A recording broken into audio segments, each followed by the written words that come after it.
El Señor esté con ustedes. y con tu espíritu. Proclamación de la buena nueva de nuestro Señor Jesucristo según San Lucas. Gloria a ti, Señor.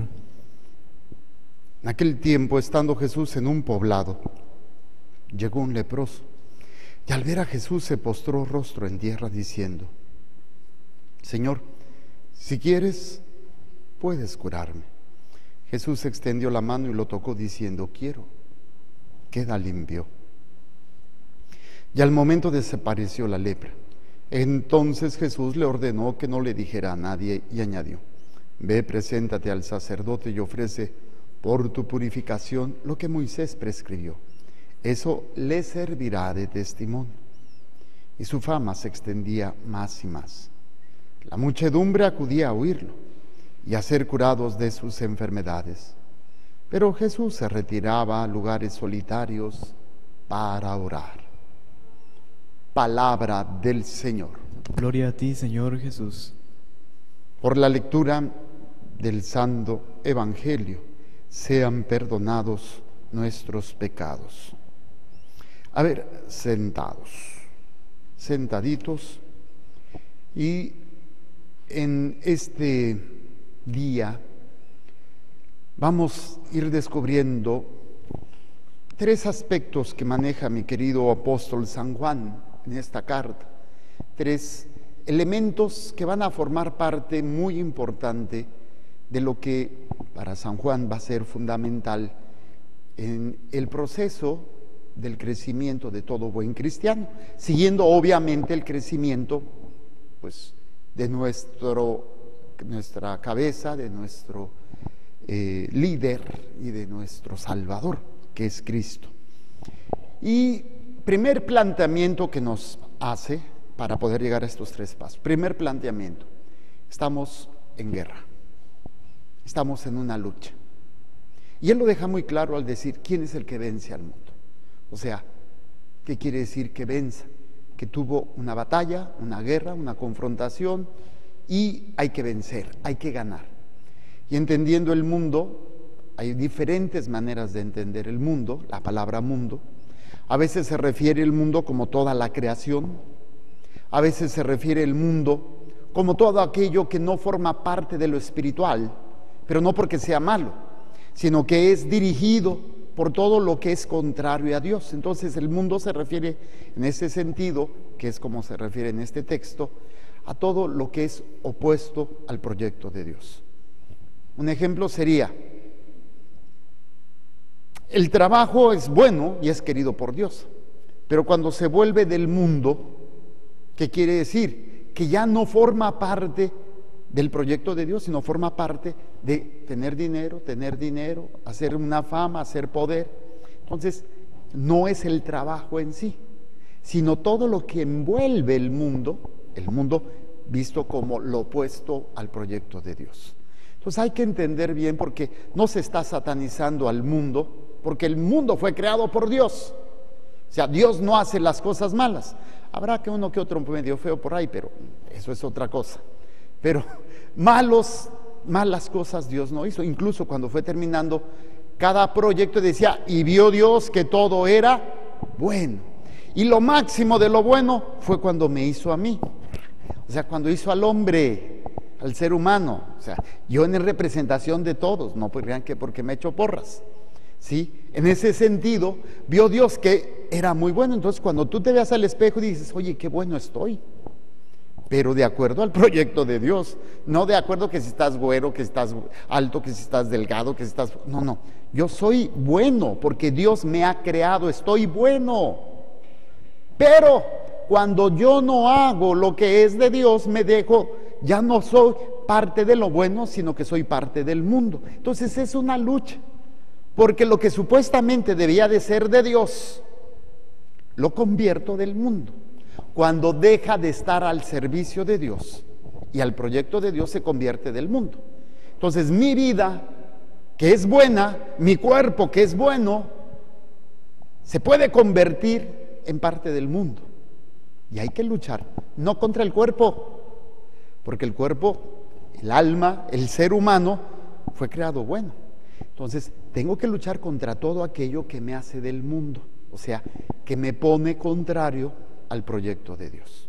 No sé si me doy a entender. ¿Sí está claro eso? Ok. Entonces, primer planteamiento. ¿Quién es el que vence al mundo?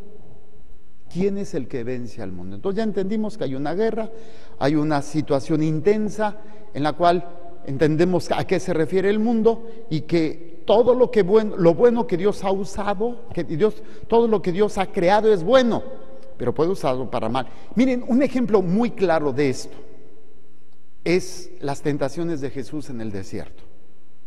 La palabra de Dios en sí es la palabra de Dios, pero ¿cómo la palabra de Dios puede utilizado para tentar?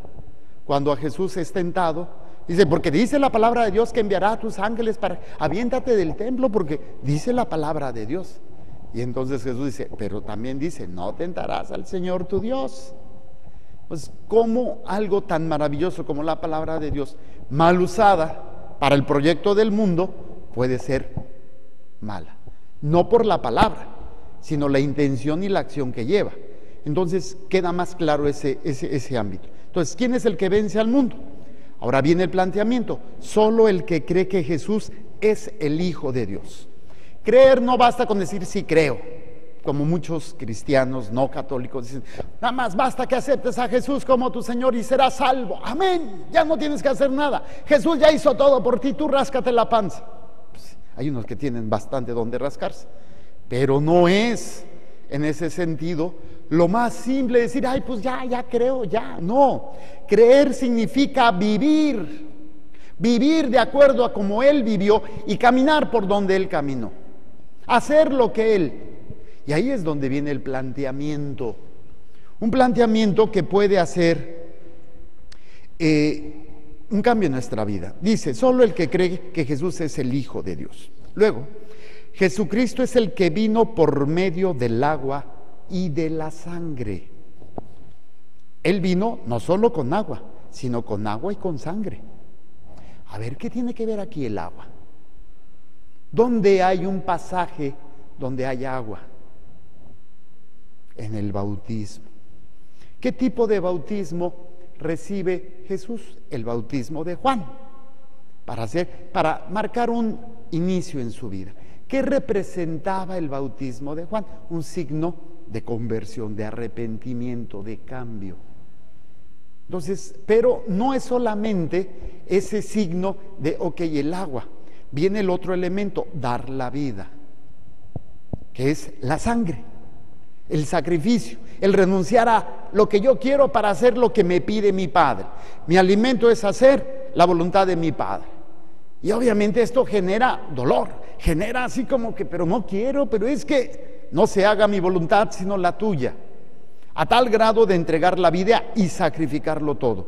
Por eso dice, no solo con agua, sino con agua y con sangre, los dos elementos. Tercer elemento, y el Espíritu es el que da testimonio, porque el Espíritu es la verdad.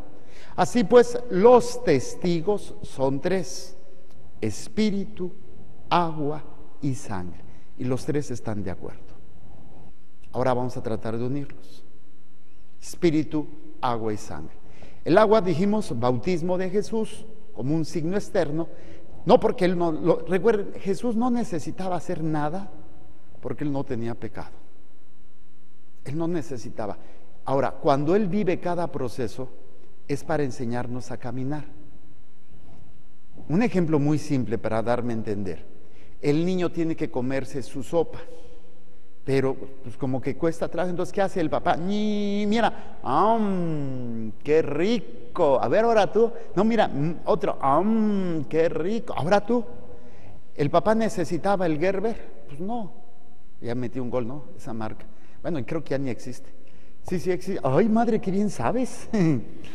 Bueno, comida para niños, ¿sí? Y entonces el papá no necesitaba comer el Gerber, lo comió para que el niño abriera la bocota y se comiera la comida para niños, así de simple. Entonces Jesús no necesita ni ser bautizado, ni necesita purificación, ni necesita conversión, ni necesita nada, pero Él viene para enseñarnos como el papá le enseña al niño a abrir la boca, o cuando, me da risa cuando los papás le enseñan a los hijos a ver, si vieran las caras tan ridículas que hacen, ¿qué hacemos? Dijo el otro. Me tomaron una foto con el hijo de uno de los matrimonios de aquí, Montemaría, de Víctor y esta Monet, dándole el limón a su niño. Yo la cara que estoy haciendo, parece que el que me estoy tomando el limón soy yo, ¿no? Pero bueno, es interesante ver cómo nos hacemos como niños para que el niño vaya aprendiendo, pero poco a poco es un proceso. Entonces Jesús nos va enseñando los pasos necesarios. Espíritu es el que guía. O sea, aprender a dejarme guiar por el Espíritu. Estar en comunión con el Espíritu. O sea, ese es el que da el testimonio.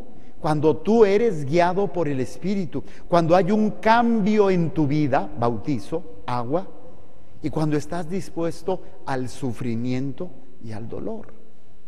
Son los tres que dice San Juan, los tres están de acuerdo, sí, porque los tres llevan a un proceso que es la redención, o sea, nuestra salvación. Yo tengo que vivir ese proceso, tiene que haber en mi vida esa congruencia y esa hilación en esos tres aspectos. ¿Quién me guía a mí?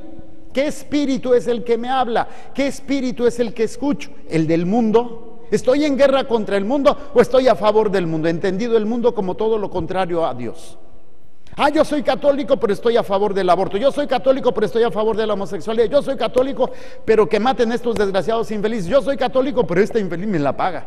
Espérate, no estás viviendo de acuerdo al Espíritu. El Espíritu marca la pauta. Y ahí es donde, pues, qué difícil es, porque estamos acostumbrados más a guiarnos por nuestro sentir, por nuestro pensar. A veces nuestro sentir y pensar puede estar en concordancia con el Espíritu, a veces no. Qué bueno cuando estamos en concordancia, pues se siente mejor, pero qué difícil cuando tú dices algo y el Espíritu te lleva por otro lado. Por eso Isaías 55, 8. Mis pensamientos no son tus pensamientos, ni mis caminos son tus caminos. Entonces, si no hay esa guía, ese dejarnos guiar por el Espíritu, acuérdense que Jesús fue llevado por el Espíritu al desierto para ser tentado, para enfrentarse a su parte humana, a sus necesidades y vencer. Entonces el Espíritu, ni esperes que te vaya a tomar en tus brazos. A ver, pobrecito, mi prietito chulo, que no le pase nada a mi nene. No, nos va a llevar por un camino donde seremos probados, donde seremos sacudidos, a tal grado que se nos va a poner pero de a peso la cosa. Pero si nos dejamos guiar por el Espíritu. Pero pues como a veces lo que nos guía es más la necesidad, el miedo, ay, sí, lo que Dios quiere, ya cuando Dios te diga, ay, no, Señor, quítamelo, pues entonces no, que era el Espíritu. ¿Quién nos guía? Segundo, el agua, el símbolo de una conversión, de un cambio, el bautizo, ¿no? Que es lo que Juan hablaba y decía, conviértanse, arrepiéntanse. Obviamente el agua, el bautismo de Juan era un signo nada más, era una preparación para el bautismo que Jesús iba a darnos, que era el proceso de la purificación. O sea, tiene que haber ese cambio. Obviamente el bautismo ya lo recibimos, pero seguimos pecando.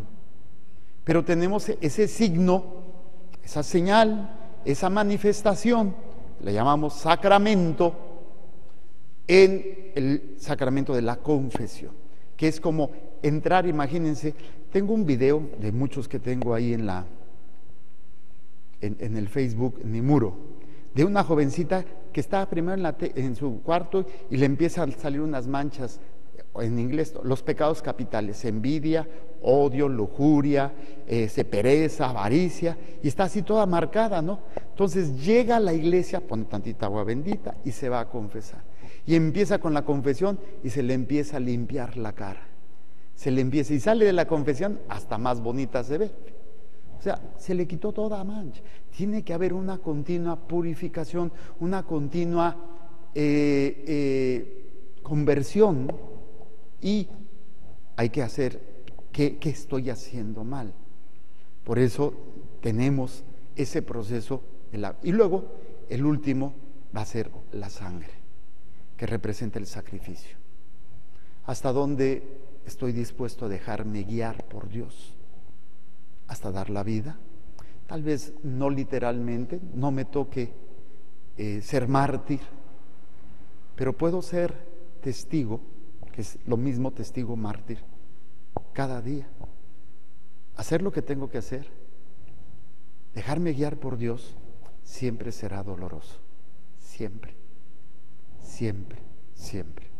Doloroso en el sentido de que va a entrar en conflicto conmigo, con mis instintos, con mis necesidades. Es que yo lo quiero hacer así, y es que ¿por qué? No, y entonces genera sufrimiento, genera dolor. Hasta que llega un momento en donde como el mismo Señor dijo, Señor, si es posible, aparta de mí este cáliz, mas no se haga mi voluntad, sino la tuya. Pues son tres elementos, el espíritu, el agua y la sangre, y los tres están de acuerdo. Si aceptamos el testimonio de los hombres, el testimonio de Dios vale mucho más, y este testimonio es el que Dios ha dado de su Hijo: espíritu, agua y sangre. Y dice, el que cree en el Hijo de Dios tiene en sí mismo este testimonio. O sea, vuelvo al inicio, ¿no? Creer en Jesús no es decir, pues nada más creo, es dejarme guiar por el Espíritu, actualizar el estado de gracia, la purificación, sacramento de la confesión, a estar dispuesto a dar testimonio todos los días y vencer entrar en ese conflicto, en esa guerra con el mundo, ¿sí? El que no le cree a Dios hace de él un mentiroso, porque no cree en el testimonio que Dios ha dado a través de su Hijo. Y el testimonio es que Dios nos ha dado la vida eterna. Y esa vida está en su Hijo. Quien tiene al Hijo, tiene la vida. Quien no tiene al Hijo, no tiene la vida. Miren, este es el argumento más sencillo y más poderoso para todos aquellos que dicen: todas las religiones son buenas, todas las religiones nos llevan a Dios. Tenga que, no es cierto. Ni los musulmanes, ni los judíos, ni los budistas, Hare Krishnas. Yo respeto religiones, pero solamente nuestra fe sabemos que Dios ha descendido para salvarnos. En las demás, en los musulmanes tienes que matar para entrar al cielo. ¿Sí? Los judíos, con todo respeto, todavía están esperando. Con nosotros, que si tienes una elevación mental, que si tienes un grado esto, que si te pones en posición y yoga y quién sabe qué. No, aquí no es algo que tú haces, es algo que ya hicieron por ti.